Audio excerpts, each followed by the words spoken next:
Welcome to the Deep Dive.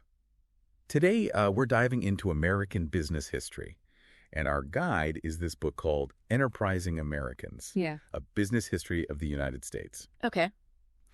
Now, you might think business history sounds, well, a bit dry, but trust me, this book is anything but. Right. It's a really lively look at how businesses shaped the nation in ways you might not expect. Yeah, you hit the nail on the head there. What I think is so captivating about Enterprising Americans is how it goes beyond just facts and figures. It really dives into how these early business ventures actually influence some major events, like, get this, the American Revolution. Wait, really? The American Revolution? Yeah. I always learned about it as this, fight for political freedom. Right. Are you telling me there's a whole business angle I've been missing? Absolutely. The book takes us all the way back to the roots of American business. Okay. Some like bustling mercantile centers in New England and all the commerce flowing through the Delaware and James River valleys. Okay. These early entrepreneurs weren't just shopkeepers. They were really laying the groundwork for a nation that valued economic freedom. So these early American business folks, they were revolutionaries in their own right, Yeah, fighting for the right to, well, do business. exactly. Okay. Enterprising Americans talks about how colonists saw their economic activities as fundamental rights, Right. just as important as their political rights. They called them the rights of Englishmen. Rights of Englishmen. Huh. That's a phrase I haven't heard before. Yeah. What exactly did that mean back then? Well, it's rooted in British common law. Okay. Colonists believed they had inherent rights to trade, expand their businesses, and essentially build wealth without, undue interference. They felt these rights were being violated by British policies, and this fueled their desire for independence. It wasn't just about tea and taxes. Right. It was about controlling their own economic destinies. Wow. That adds a whole new dimension to the story of the revolution. Yeah. It wasn't just about political representation. It was about economic freedom, too. Absolutely. It makes me wonder if we kind of take these economic freedoms for granted today. Are there any, modern-day parallels to these rights of Englishmen? Like debates about, I don't know, government regulations and individual liberties? That's a really insightful connection. And yes, the echoes of those debates definitely resonate today. But let's get back to Enterprising Americans for a moment. Okay. The book really drives home this point, that this desire for economic freedom wasn't just a passing phase. Yeah. It was woven into the very fabric of the nation from the outset. So American business and the growth of America itself, they're basically inseparable. You could say that. That's a key takeaway from Enterprising Americans. Okay. It argues that the spirit of entrepreneurship was a driving force throughout American history, not just during the Revolution. Okay. So we've seen how pivotal businesses were during the Revolution. But what about afterward? How did this, entrepreneurial spirit shape the nation as it started expanding westward? That's where things get really exciting. Enterprising Americans kind of paints this vivid picture of how businesses weren't just passengers on the westward expansion train. Right. They were actually laying down the tracks. Take, for example, the railroad companies. Okay, railroads, westward expansion. I'm following you. But what's the connection to business being a driving force? Well, think about it. These railroad companies, they were driven by profit, right? Yes. And they were instrumental in connecting the East Coast to the West Coast. They literally opened up the West, transporting people, goods, and ideas, across these vast distances. Yeah, that makes sense. But I imagine it wasn't all, smooth sailing, right? Weren't there conflicts? Especially with, I don't know, Native American tribes. You're absolutely right. The book definitely doesn't shy away from the complexities. Okay. It acknowledges that while the railroads brought economic growth, they also, came at a cost. The expansion often led to displacement and conflict with indigenous communities. Right. It's a reminder that progress, even when driven by business, isn't always a simple win-win. Yeah, that's a really important point. It reminds me of how, I don't know, we often celebrate innovation without fully acknowledging the potential downsides. Precisely. Enterprising Americans really encourages us to look at history with a critical eye. Yeah. Recognizing both the achievements and the challenges associated with business expansion. So we've gone from colonial merchants fighting for economic freedom Right. to railroads transforming the landscape of America. It seems like there's a consistent thread here. Business is driving change. Yeah. Sometimes for better, sometimes for worse. You're picking up on the central theme here. Okay. The book argues that businesses have been agents of social change throughout American history, not just, focused on profit. Okay, that's a fascinating idea. Yeah. But can you give me a specific example from the book? Something that really illustrates how businesses drove social change. Maybe something surprising. Well, one example that comes to mind is the role of businesses in the abolition movement. Really? Businesses involved in the fight against slavery? I wouldn't have guessed that. It might seem counterintuitive, but some businesses, particularly in the North, they actively supported the abolitionist cause. Yeah. They saw slavery as morally wrong and economically inefficient.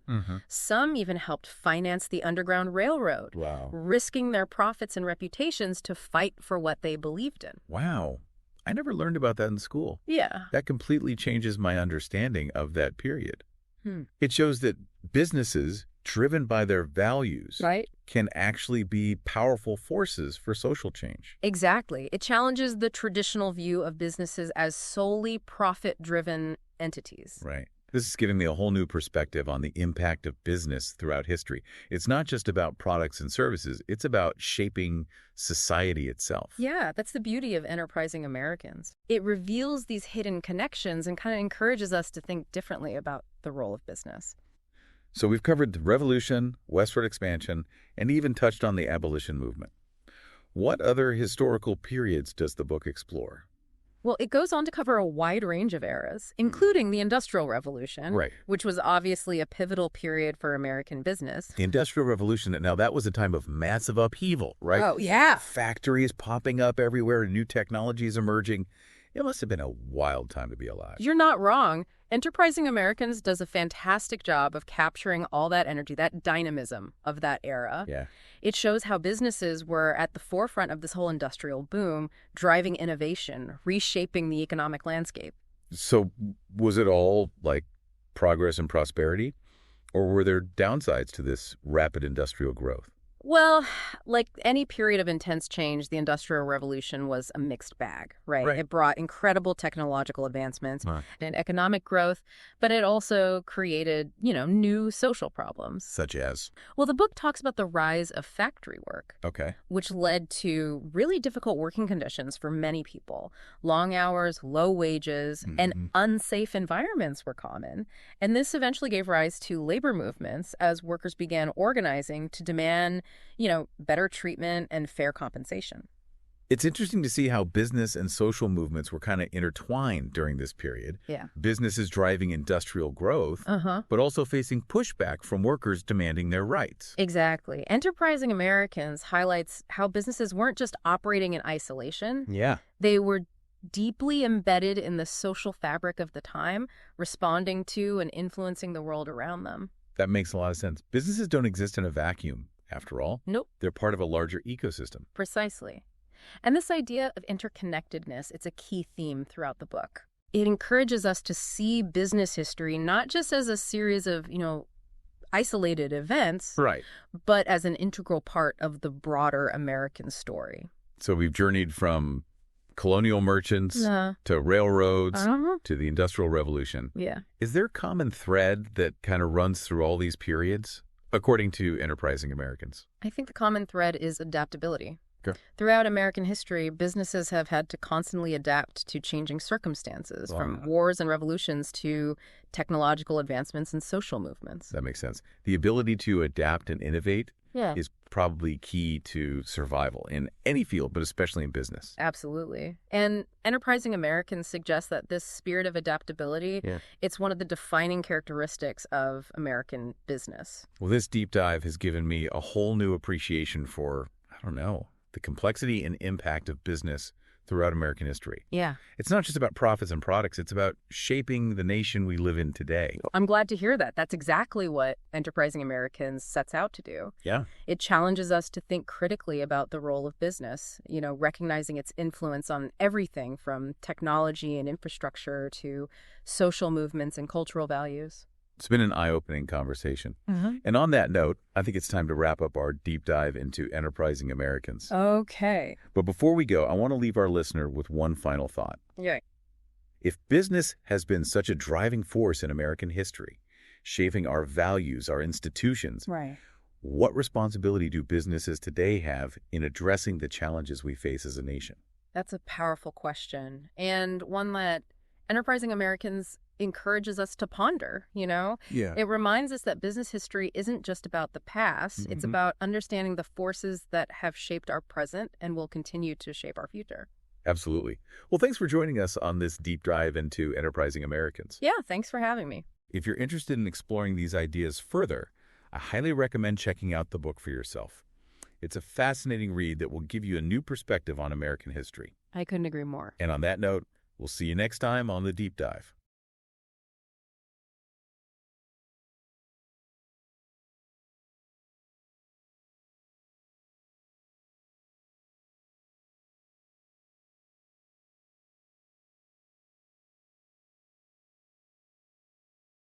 Today is your lucky day.